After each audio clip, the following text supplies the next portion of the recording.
What is up, Dr. Russell Kennedy? Hey, We Nima, are what's going on, man?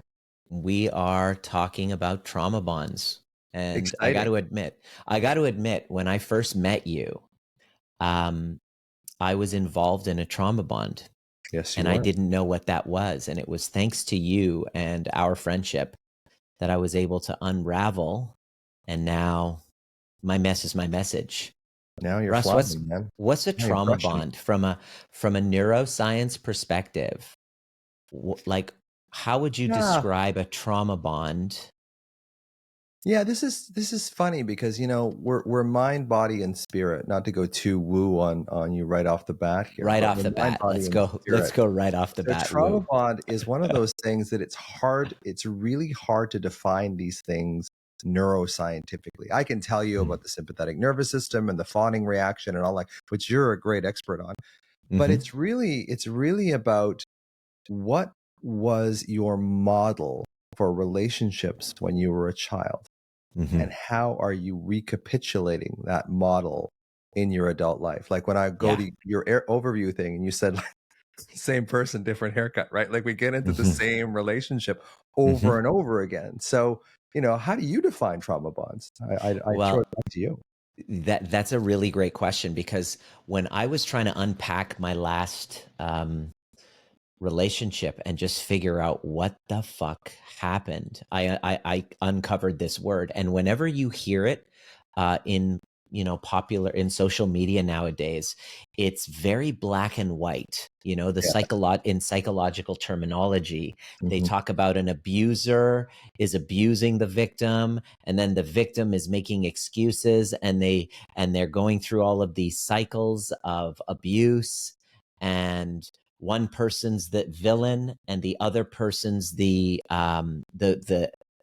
good guy, Yeah, the other person's the bad guy, and it's very black and white. polarized. And what I Very polarized. discovered, Yeah, say that again, it's very polarized. it's very polarized. And what I discovered is that there's a nuance to it. And a trauma bond to me is any co-dysregulating relationship, a Right. relationship that's based on co-dysregulation, that's a replication, an unconscious urge to complete what was incomplete from childhood.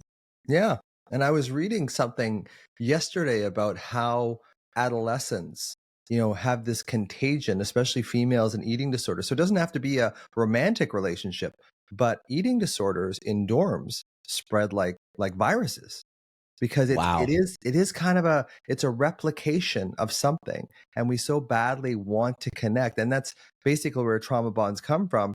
It's just we get a different view of what is healthy and what is connected. Like one of the things that I say in my book is that when you grow up in a dysfunctional environment, the word familiar, because we focus towards the familiar, can be broken up into two words, family and liar, because your family Yeah. lies to you about what a Mhm. normal relationship should be. And then you unconsciously replicate that Yeah.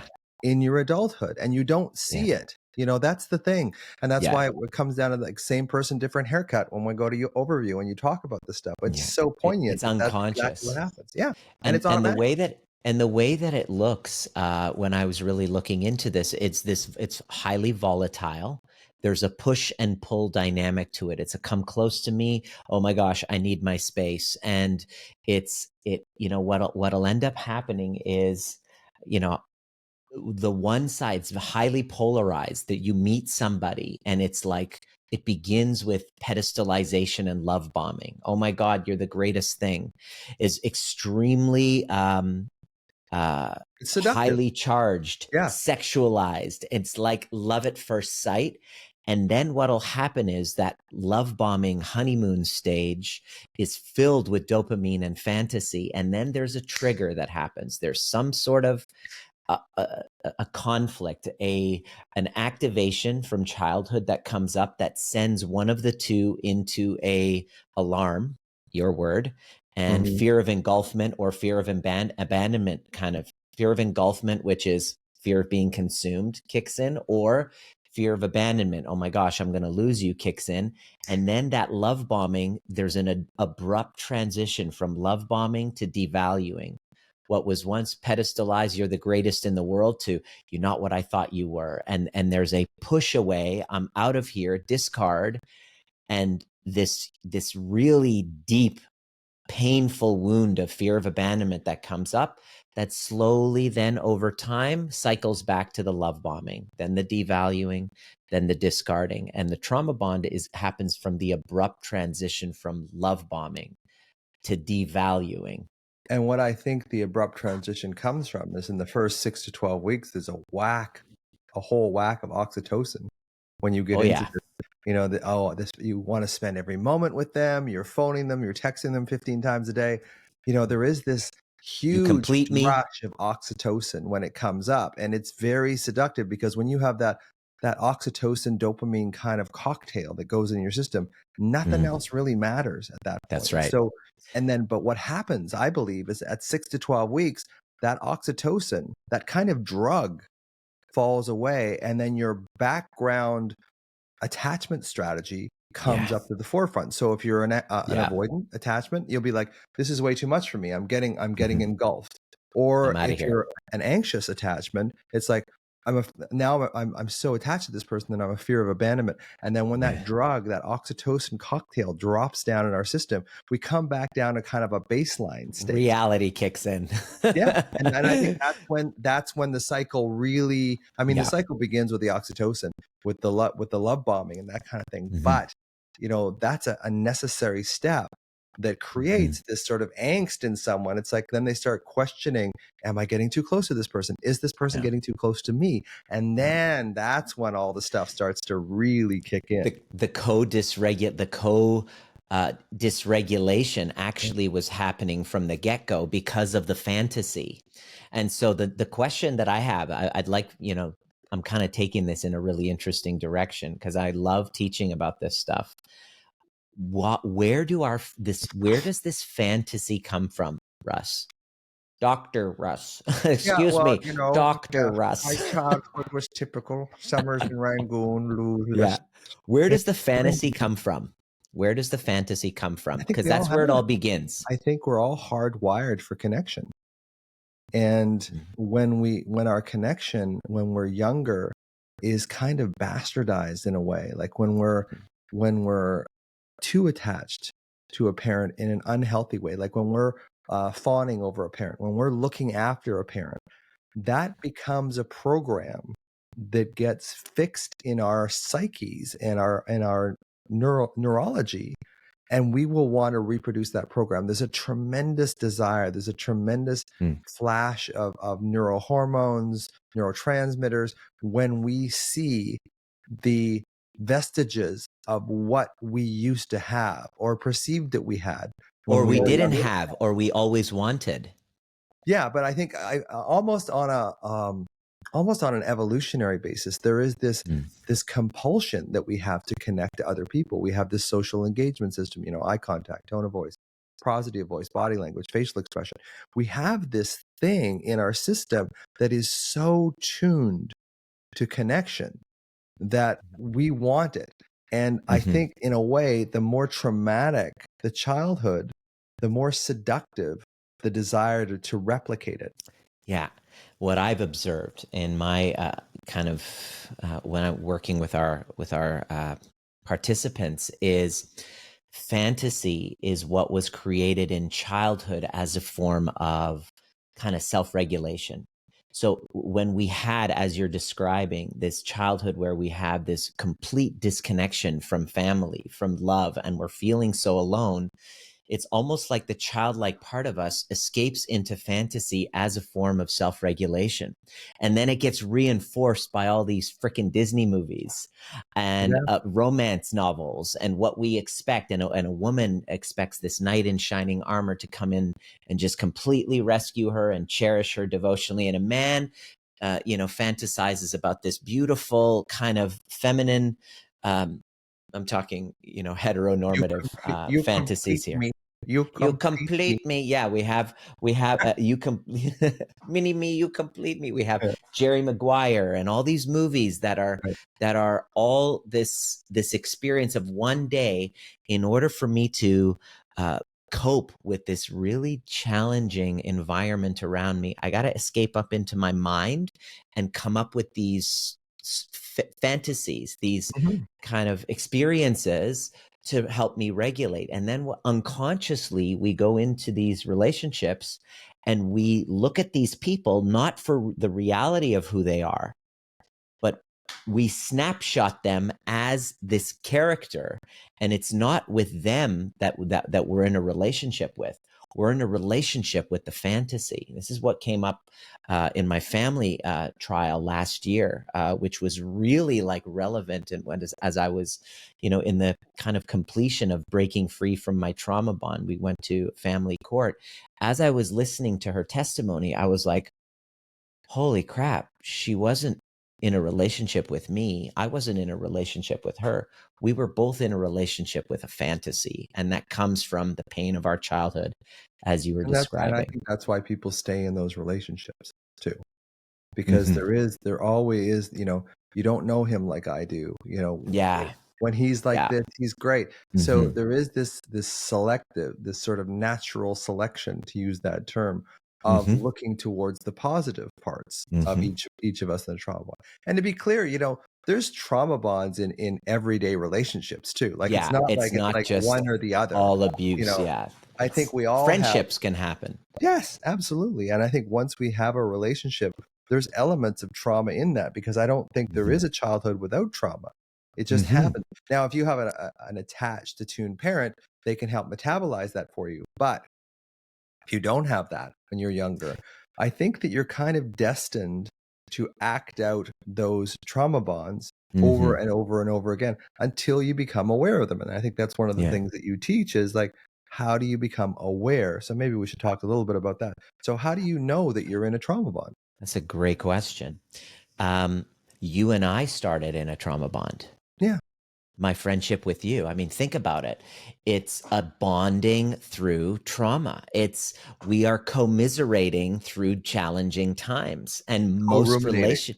co-ruminating. And think about it. It's like when you go on the dating sites. I remember when I was dating, I don't know if you can remember, in the dating world where you're meeting somebody and they're telling you about a horrible ex, my Oh, narcissistic ex, or, oh, it's my narcissistic ex, my borderline ex. Oh, let me tell you about so and so. Trauma bonds start usually with two people in a really difficult space rescuing one another. hmm, Okay. And so I remember during our friendship kind of break where you and I took a friendship break, I had to look and go, holy shit, Russ and I are in a trauma bond. And so that the rupture and then the repair process was how we've turned it from trauma bond to actually like a secure relationship just within the two of us. yeah. Yeah. I And mean, I trauma think, bonding to yeah. me, just No, go I ahead. just want to Go finish ahead. this one thought and I Go want ahead. to give Yeah. that one. And also, we can trauma bond like when you go to the hairstylist and you're just bitching about life. Do you know what I mean? Or with your girlfriends or with your guy friends that you're complaining about the misses, you're trauma bonding. This is like binding through trauma and commiserating. And it's amazing after I really looked at how many of my relationships were literally just connecting through trauma rather than gratitude and upliftment. Yeah. And so I don't know what you think about that though. Yeah, I mean, I think sometimes online dating and dating in general, it's kind of like a job application. So when you're on a date with someone and they're bitching and complaining about their ex, there's that rescuer quality that we have. Like, oh, Yes. I will rescue her from this Pleaser, horrible ex. people pleaser. And you don't really realize that you're going to be the next on the chopping block. So You're the I next villain in their story. Exactly. I used to have this when people would come in and want to be my patient as a Mm. physician. I do that initial sort of interview with them, and I would say, so what happened with your last doctor? Oh, he was a jerk. He didn't do this. He didn't answer my phone calls. He didn't. It's like, Mhm. okay, well, clearly this is not someone that I want to take on, right? Now, Yeah. if I grew up with a codependent mother and that kind of stuff, I may be drawn to taking in those kind of patients Mm. because it's just a replication. And often Yes. what I'll say, my little joke is that when you get into this trauma bond, what you believe is your soulmate will actually become your cellmate. Exactly. Because what gets you in it initially, trauma bonds usually begin with a rescuing operation. So Yeah. if both of you are rescuing each other, what happens is you start to unwittingly enter the drama triangle because the person hasn't integrated from their past. They've replicated it. They're carrying these wounds, and unconsciously your wounds are pulling them in, and their wounds are pulling you in. And now you get to derive your validation by rescuing this other person. It doesn't come often from a place of like fullness. It comes from a Altruism, yeah. place of unworthiness. And And so familiarity. which is This is familiar. what happened when you were a child. Exactly. It's a role. So you take on this role, and what'll happen is you'll start to rescue. And at first, with the dopamine, you start to feel validated. Wow. For men, usually sexual validation. She's giving me sex exactly as I want, whenever I want. She doesn't say no, totally open, huge sexual validation. The woman is getting love bombed, is getting, you're the best, you're the greatest, is getting pedestalized, which really helps answer the unworthy, pathetic, not good enough parts of her that didn't feel seen as a child. It's essentially they take on these role of narcissist and codependent, and they strike a deal. They say, I'm going to be your mother, the mother that you never had, and in exchange, you're going to be my mother. And so you unconsciously strike a deal of, I'm going to be the representation of unconditional love that you didn't have, and you're going to do the same for me. And that's not sustainable, is it, Russ? No, I mean, eventually it hits the wall. And because it's coming from this fractured place, you know, I, this whole thing about, hormones and neurotransmitters and all that kind of stuff, it just it just makes you more of what you already are. Typically, testosterone, all this stuff. There is this data that testosterone doesn't actually make you aggressive. If you're aggressive to start with, it actually makes you more aggressive. Absolutely. But if you're kind of generally level and set, testosterone really doesn't aggravate your aggression. So what it happens is that these relationships that are fraught in they're sold in the past, that are just sitting in the past trauma, eventually will recapitulate that trauma and Yeah. recapitulate the angst that came along with that trauma. And then there is the resentment of the other person for, I mean, maybe they won't say this consciously, but I thought you were going to rescue me. I thought you were going to And be you're not. different than And all the rest of them. you're actually You're causing me more pain, and it's your right. fault. It didn't work. You didn't fulfill the obligation that I've unconsciously set up for you, which is to be the answer to all the pain from my past. And because you didn't, you're just like the rest of them. You're, I'm out. And so what I discovered, the big breakthrough that I had in my whole journey through going from trauma bond to finally breaking free and now having a secure relationship where we're co-regulating one another. We're actually, each other's presence brings us into safety rather than each other's presence causes us Yeah. this angst from one another. Here's what I discovered is there's an unconscious desire for our childlike parts of us to want to individuate from mommy and daddy. And if we don't do that as individuals consciously, we're going to partner with somebody who activates that part of us that's just like mom or just like dad.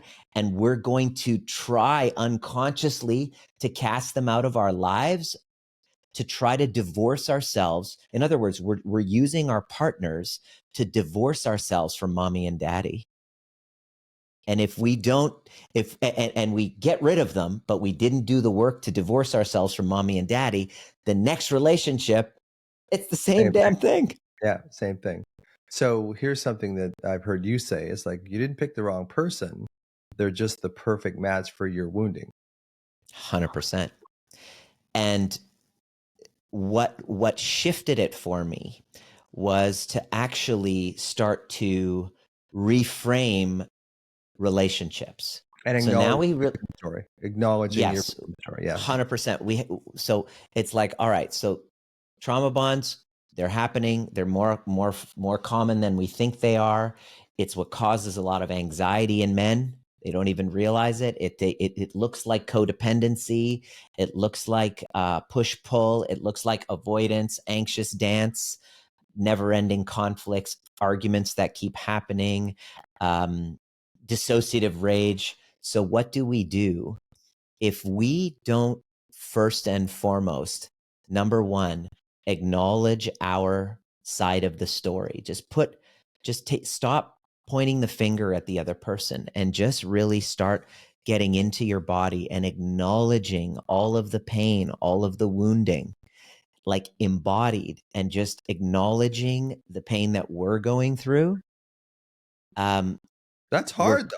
Like, it's hard. That's really We don't want hard. to. We don't want to go there. Of course not. We want to point the biggest blind spot is that we want to point fingers at the other person and obsess over their behavior and look online and see, try to diagnose and label them so that we don't deal with the shame and the grief that we're going through and the embarrassment and the toxic shame. And that's the first part of healing this, isn't it? Yeah, you can't change anything you can't see or refuse to see. So I see a lot of people starting, coming in blaming their partner, and it's a lot of it is projection. A lot of it is like you don't like what you see in the other person because you have it yourself, which is kind of an armchair psychology thing, but a lot of it is true. But there are things where we're feeling this isn't right for me. Like you get into this thing after the oxytocin kind of comes down. The average relationship lasts between 6 and 12 weeks because the oxytocin pulse lasts about 6 to 12 weeks.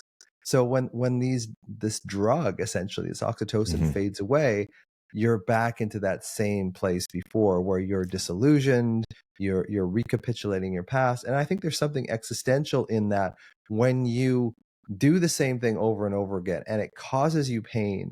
I think that's how addictions start. I think it's like, well, I don't see any other way but getting involved with someone who is angry or someone who's depressed or someone who's anxious. I don't see any other way around that. Who's an addict. So I don't see any way around that. So the only way I can do that and stay in this relationship is to use drugs, use alcohol, be an adrenaline junkie, dissociate. Yeah. And that's where I believe addiction start is that it's a way of staying in a relationship with yourself as well that's uncomfortable.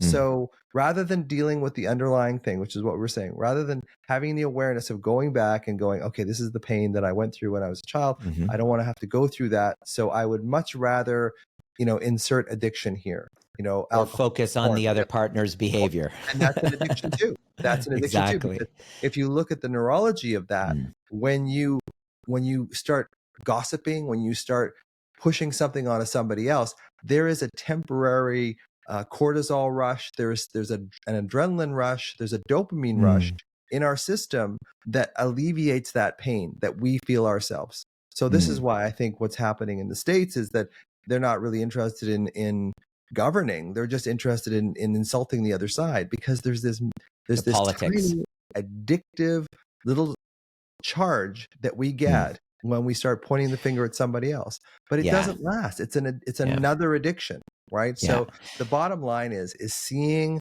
what your wounding was, and can you come into a compassionate connection with that younger version of you that was, abused, neglected, lost, abandoned, matured too early, rejected, bullied, whatever it was. This is where it all comes from. You nailed it. As I'm guiding people to go from trauma bond to secure love and all the steps and the path that it takes, I think the number one thing is to help people. I keep repeating this in my trainings with my community is 90% of this work is dissolving fantasy. is Mm. dissolving the fantasy of what you thought relationship should be, the fantasy of what you think that, a healthy relationship actually is. Because if we have this addiction to the dopamine, which is where fantasy really is all about, Yeah. then we don't know, we're with a secure partner who's healthy, who doesn't have all of this drama, and they don't need us to rescue them as men. And then we go in there and we're like, uh this doesn't seem Well, right. I'm faced with This my is own issue. I'm faced with my own issues when you can't look and try Yeah. to fix someone else. You have to, you have to come face to face I've with your had own I've stuff. had men say, okay, so after they've done the work, they've been doing the work with us, and they go, okay, so now I'm dating again, and I'm dating this really great girl, but she doesn't need me, and I feel odd not having to rescue her. And this guy was like totally trauma bond with his mother, who he was responsible for emotionally, and so he Yeah. would replicate that with women. And then as he's done his healing work and is individuated with mom, he meets a woman, and she's not like completely psychotically jealous and needy and all of this, and he's like, okay, Right. is this even love? Like, what's we and so the question is, why am I not able to be comfortable in a relationship with somebody that's actually going to be healthy for us both? And the answer is, we have this unresolved pattern in our system, in our somatic system, in our nervous system, that's wired that chaos equals love and security is boredom. Right. And that's such a huge thing, especially for men. I mean, I'm sure it's true for women too. That But was that me. charge, oh yeah, me too, when I was younger. Absolutely. So there is that, when you're in a relationship and there's no charge, it's like, well, this, I was drunk on the charge for a long Yes. time, I call like, that unconscious polarity. yeah. And my relationship with Cynthia, like we've been together 11 years now. And it's kind of like it didn't have that. So early on, I'm like, is this right for me? Is this like, because there wasn't, I mean, of course I'm I'm not attracted anxious to her all and the all that time kind of stuff. around this person. Yeah, it was unfamiliar to Mm. not have that kind of weird, seductive charge. Like Yeah. I'm certainly attracted to her and all that kind of thing, but there wasn't that, and it felt like, is this real? Is this where I Yes. should be going? And it's like there Yes. was part of me that's like, yes, this is exactly where you should Exactly. be going. Yeah. So The practically, what do you do with men? I cut you w- off there, but I just want to ask you no, not at practically, what all. do you do with men? Like if a man's listening to this right now, and it's Yeah. like, should I stay? Should I go? Whatever it is, like, what are the practical steps that Good you want to question. suggest to them? Yeah. So the first thing that I would say when I'm, and this has been helpful, is it reminds me of an amazing, beautiful gentleman named Ryan that I worked with, who lives in Tasmania. He's now married, and he's now found his partner, and they have a baby. And when I first met him, he hadn't dated for 4 years because of the trauma from his previous relationship. He stopped seeing women, and he was like frozen. So he had anxiety in relationships. And he only had fantasy. It was all trauma bond. It was basically fantasy. It had to be in love. It had to be fireworks. I said, dude, first thing, instead of looking for fireworks, look for a warm cup of oatmeal. Okay. Instead, a warm Sounds cup of boring. oatmeal Sounds sounds boring, but boring to us dopamine junkies, yeah, for sure. but Yeah. that's Yeah. what a secure relationship feels like. There isn't anxiety. There isn't this abandonment anxiety that's up there. There isn't Or engulfment. crazy or engulfment. There's Yeah. just there's this experience of safety with the partner, and then kind of safety in separation, and there's no anxiety in the approximation or leaving, that your system doesn't get bombarded with such activation and fear when this primal panic is happening. That's a good sign, although it might freak you out. And so the first thing that I would say to help people along that path is that, number one, wherever you are in your should I stay or go situation, it's never about what it's about. And begin to try to see the partner, as woo as this sounds, as a reflection. They are a mirror. They're ignoring me. Who's ignoring you? Oh, I'm ignoring myself. They're being so rude to me. Okay, that's fair. I'm not making abuse or mistreatment okay. But if you're safe and you're in that space and you're safe, can you pause for a moment and go, all right, where am I disrespecting myself? Where am I being rude to myself? Where am I abandoning myself?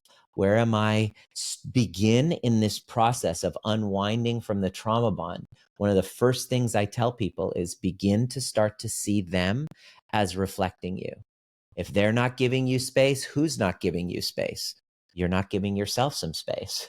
You're not asking for some space. You're not setting your boundaries.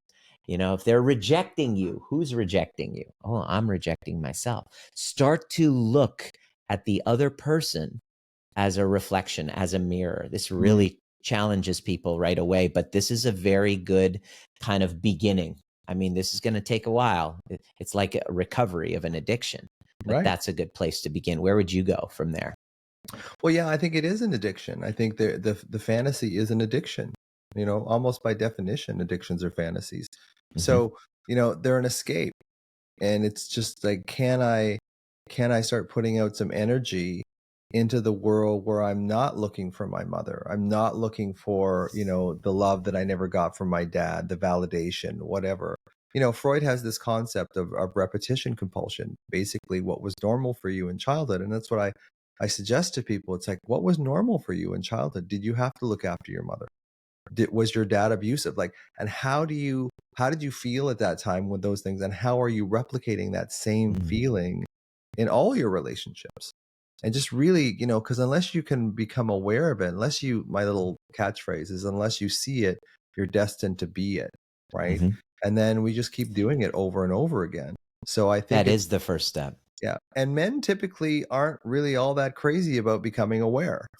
No. Just not to use a stereotype, but it's true. And Yeah. I think we're kind of, men are kind of being downtrodden these days.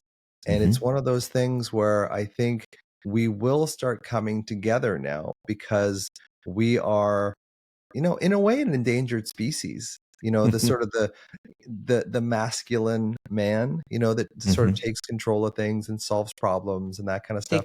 Yeah. Now Loving it's command. mansplaining now. It's mansplaining now. Like, Yeah. everything is getting Everything is piecemeal toxic. taken away. Mm. And, it's pretty hard, and I'm not Yeah. thinking, oh, poor man, but, Yeah. it is one of those things where it's half the population. And, we have a higher suicide rate. We have all We're this struggling. trauma. Yeah. All this trauma. And how are we going to, how is someone else going to fix me? It's like, no one's going to fix you, Yeah. but you have to start with awareness. Now, a coach Yeah. helps, because, Mm. the thing is, we have blind spots. We don't see our own. I had one guy who was beaten by his dad from the time he was 7 till he was about 12. And then he would say to me, it's like, well, but my dad made me strong, though. Like, that's not abuse. Like, that, my dad made me strong. It's Mm. amazing how we go through these traumatic things as children, and And we then we just dismiss them. explain it. Yeah. We had to explain it to ourselves at 8 years old or whatever. Like, Mm. well, this is how it is. This is how, and we explain it so often that we lose the ability to see it. And I think Yeah. it's just that's why a coach will help you kind of say, okay, where are your trauma patterns? Yeah. Fill out your attachment thing. What's my attachment style? How do I Yeah. replicate this over and over in a relationship? And how can I see myself going into it so that I know that Yeah. I can take the exit before I go right down into Yeah. scary town. That is a good place to begin. That's why I'll leave a link for your attachment style, just so that you can know and then get some information on how you do relationships. Awareness is the first step, because we're not consciously aware of these things. We get into relationships fantasy based, that this person's going to then solve all of my insecurities for me, and then it doesn't work. And then we get a wake up call. And Carl Jung says that there is no coming into consciousness without pain. And most men, unfortunately, we wait for a rock bottom. We wait for the divorce. We wait for going through, taken to the cleaners, or through the divorce courts, or a health crisis wakes Yeah. us up. And so there's usually a wake up call that guides us into consciousness work, which is all about really healing and merging and integrating, bringing home and bringing into integrity and truth this character that we've created just to be accepted, just to be loved. And that separation from our authentic selves is what stops us from being able to have these authentic relationships. And when they blow up and fall apart, it kind of forces us to look. And so that's what the goal of this podcast is, and this kind of information that Russ and you and I are going to be putting out there, is to help people on the path to feeling safe in relationships and feeling safe in their bodies. Yeah. And Well, awareness is that first yeah, step. when we talked in Phoenix together, we had this platform where I talked about anxiety within yourself, and you talked Mhm. about anxiety with other people. And I think Mhm. it was a nice way of pulling everything together, because your relationship with other people can be no better than your relationship with yourself. But it's really, just picking apart the pieces and just being willing, especially as a male, to kind of say, hey, you know what, maybe I'm in my 20s, maybe I'm proactive, I want to give myself the best chance of getting a relationship with someone that isn't going to be the same thing over and over again. I want to do this in Mm. my 20s, as opposed to waiting till you're, in your 40s with your second divorce going, my relationships aren't Mhm. working. Yeah. Can you be proactive? Because men in general want to be proactive. We want Yeah. to solve issues.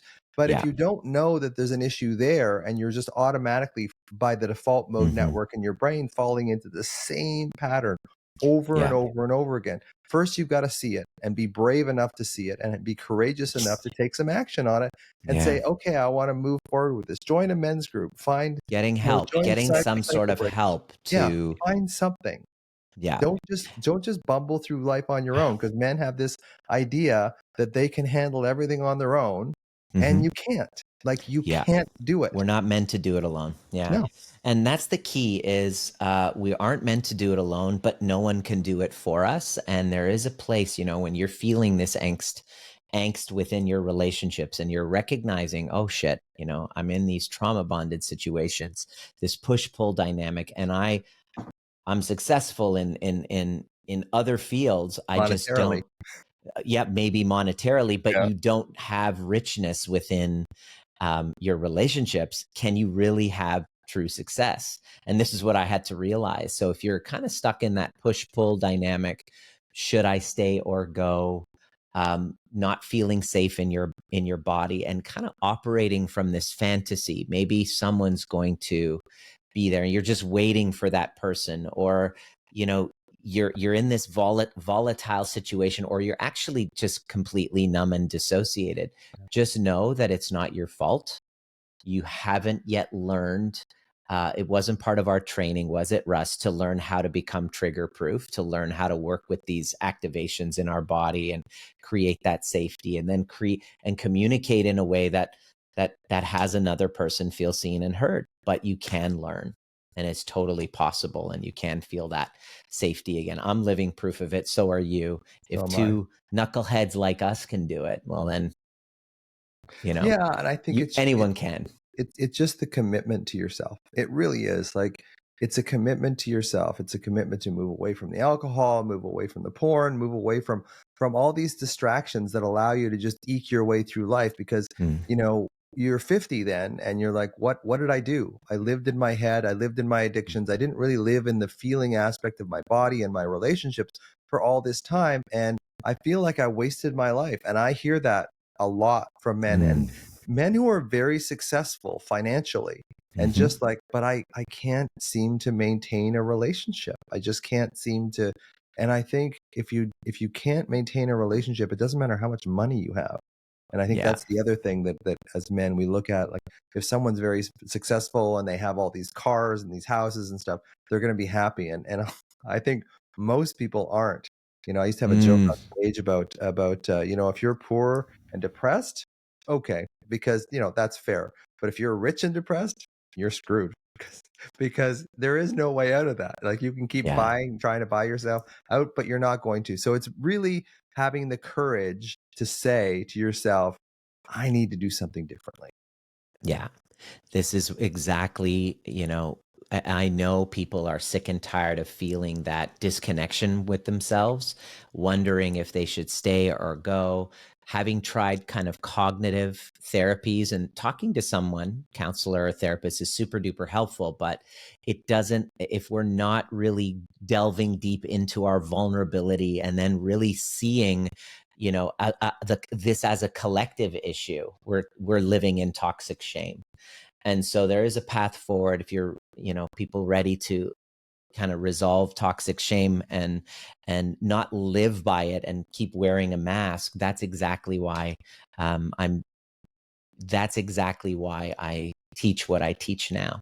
It's because I really want to let people know that they're not alone in it and there is a way out. And you've been a huge And you've been through a lot, you've been through a lot, oh yeah. so it's like, who do you want guiding you? Like someone Mhm. who has read 1,000 books on a topic, or someone who's actually been in the shit and has found their way out and is willing to help other people. Like I would rather have somebody who has been in the shit and they know what it's like to be at the deepest, darkest place and to find their way out and to help other people. Those are the people that I really want to like. I really want to follow someone who's had, like, for me, just to put it on, like, I had crippling anxiety for 30, 40 years. And that's why I wrote a book on anxiety, because I've been there. I'm not just writing it from this place of academia or neuroscience. Like, I lived it. So you want someone who's lived it to be able Mm, to help you out, to help you yeah. guide your way out. The You don't work want lives someone. in my bones. It does. It does. And I Yeah. think that has the most resonance to it. So Mm. thanks for having me Uh, as a guest. I'm yeah. happy to come back anytime.